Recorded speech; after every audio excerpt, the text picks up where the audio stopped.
a Marifé, ella que m'ha acompanyat i m'acompanya. L'havia llegit aquest poema en el primer número de Cairell i vaig tindre el privilegi d'un viatge de València a Gandia, després d'un acte literari en què van coincidir Pep Piela i jo, i va dir: te'n vens a Gandia? I em va acompanyar a Gandia i vaig comprendre tot el sentit que hi havia darrere d'aquest poema. Enllà lluny.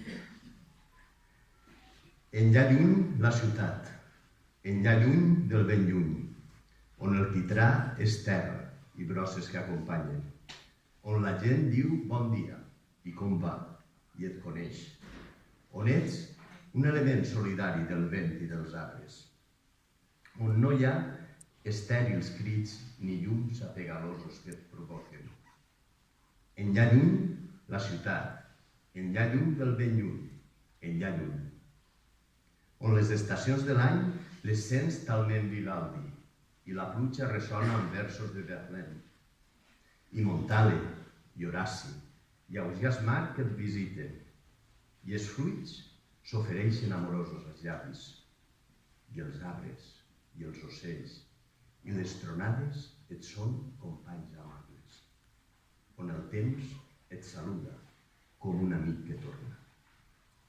Enllà lluny la ciutat, més enllà, lluny del lluny, on tot són horitzons i diàlegs, on els rellotges s'acoblen al color de la terra i cap crit estrident no et somou com un vidre en trencar-se, on res no es dispersa, a no ser caminar dins la guàrdia, on els cingles et conten passions i rondalles. Enllà. Enllà lluny la ciutat, ofegada agonia de dols, trista abraçada de màscares cansades, brand violent de solituds nocturnes, des d'on me'n vull anar per sempre més. I tanmateix hi continuo, tot i un odi que em va dels ulls, em deixa fosques. Me'n vull anar, enllà lluny, per tal d'ésser un matoll més i descobrir-me.